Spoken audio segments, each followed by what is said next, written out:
தந்தை, மகன், தூயாவியாரின் பெயராலே ஆமென். இறை இரக்கத்தின் நவநாள் ஜெபம். தொடக்க ஜெபம். இயேசுவே, உம் மரணத்தினால் வாழ்வின் ஊற்றுக்கண் ஆன்மாக்களுக்காக பொங்கி எழுந்தது. அனைத்துலகத்திற்காக இரக்கத்தின் பெருங்கடல் திறக்கப்பட்டது.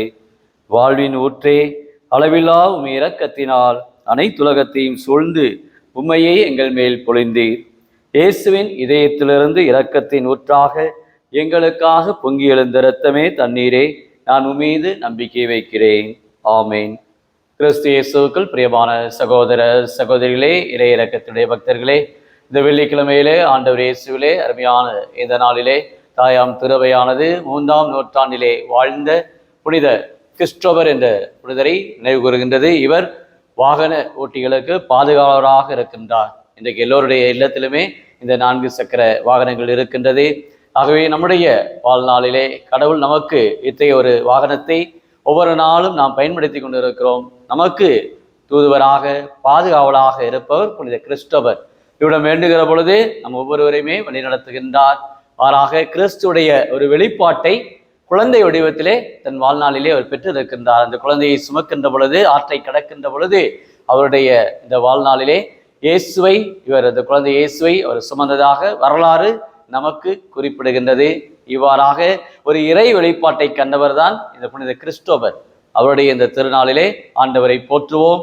நம்முடைய வாழ்விலே அவரை போன்று ஒரு மறை சாட்சியாக ஆண்டவருக்காக நம்மையே அர்ப்பணிக்க இன்றைய நற்செய்தியிலே நாம் பார்ப்பது போல ஆண்டவர் அருமையாக பாறையின் மீது விழுந்த அந்த விதை போல, முச்செடிகளில் விழுந்த அந்த விதை போல நம்முடைய வாழ்வு இருக்கக்கூடாது. மாறாக நல்ல நிலத்தில் விழுந்த விதை போல நாம் ஒவ்வொருவருமே நம்மையே பண்படுத்தி பக்குவப்படுத்தி நலமான வாழ்வுக்கு நம்மையே அர்ப்பணிக்க வேண்டும். கோதுமை மணி மண்ணில் விழுந்து மடிந்தால் ஒழிய அது பலன் தராது. அதுபோல நம்முடைய வாழ்விலே மடிந்தால்தான் அது பலன் கொடுக்கும். அதுபோலதான் நாம் நல்ல விதையாக மக்களுக்கு பயன்படக்கூடியவர்களாக நம்மையே அர்ப்பணத்தோடு குடும்ப வாழ்விலும் இன்னும் சமூக ஒரு பொறுப்பேற்கக்கூடியவர்களாக நாம் வாழ்வதற்கு ஆண்டவர் இந்த வெள்ளிக்கிழமையிலே நம்மை அன்போடு அழைக்கின்றார். இயேசுடைய குரலுக்கு செய்யப்படுப்பவர்களாக, இறை வார்த்தையின்படி நடப்பவர்களாக. இறை வார்த்தை உயிருள்ளது, ஆற்றல் மிக்கது, சக்தி வாய்ந்தது என்று எபிரேய மடல் 4ஆம் அதிகாரம் 12ஆம் வசனத்திலே வாசிக்கின்றோம். ஆகவே நம்முடைய வாழ்விலே எந்த அளவுக்கு இந்த இறை வார்த்தைக்கு இன்றைக்கு செவிமடுக்கிறோம். கடவுள் நின்று நம்மோடு பேசுகிறார்.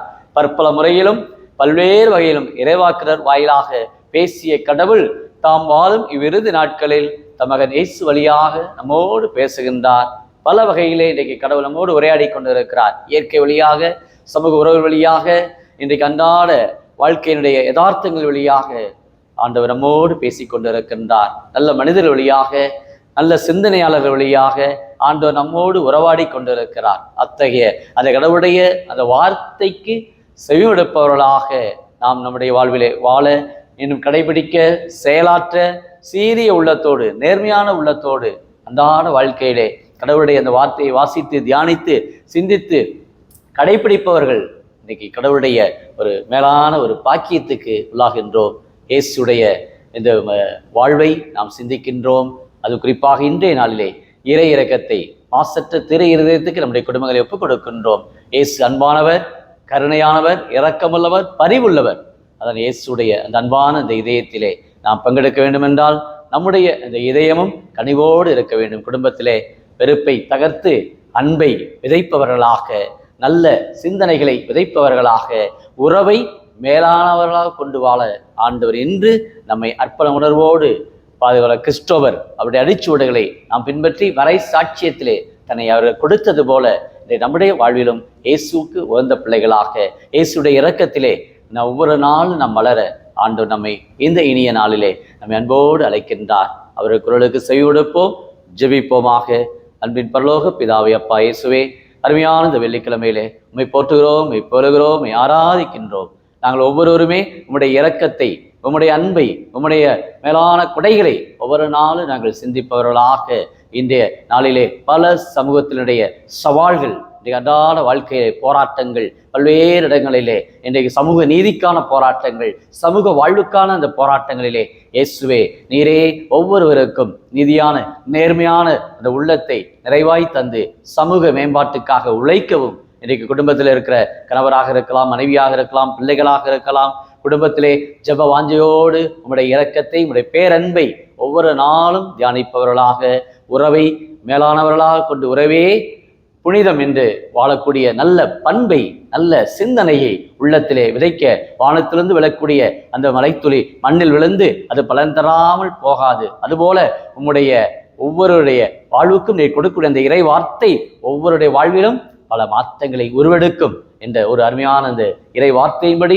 ஒவ்வொரு நாளும் நாங்கள் நடக்க, சிந்திக்க, செயல்பட உம்முடைய பிள்ளைகளாக பல்வேறு தடைகள் அன்றாட வாழ்வில் முற்றடியில் விழுந்து அந்த விதை போல, பாறையில் விழுந்த விதை போல சில வேளைகளை தவறு விழுந்தாலும் நாங்கள் மீண்டும் தவற்றை உணர்ந்து மீண்டும் எழுந்து வர உம்முடைய மன்னிப்பினால், உம்முடைய இரக்கத்தினால், உம்முடைய கருணையினால் நாங்கள் நலமான வாழ்வுக்கு அழைக்கப்பட நல்ல நிலத்திலே மீண்டுமாய் விழுந்து நாங்கள் பலன் கொடுக்க நற்செயல்களினால், நல் உறவுகளினால் நாங்கள் எந்நாளும் மகிழ்ச்சியோடு மன நிறைவோடு வாழ உம்முடைய கிருபையை ஆசிரை இந்த வெள்ளிக்கிழமையிலே நிறைவாய் தரும்படி, குடும்பங்களை ஆசீர்வதிக்கும்படி கிறிஸ்து வழியாக உம்மை மன்றாடுகிறோம்.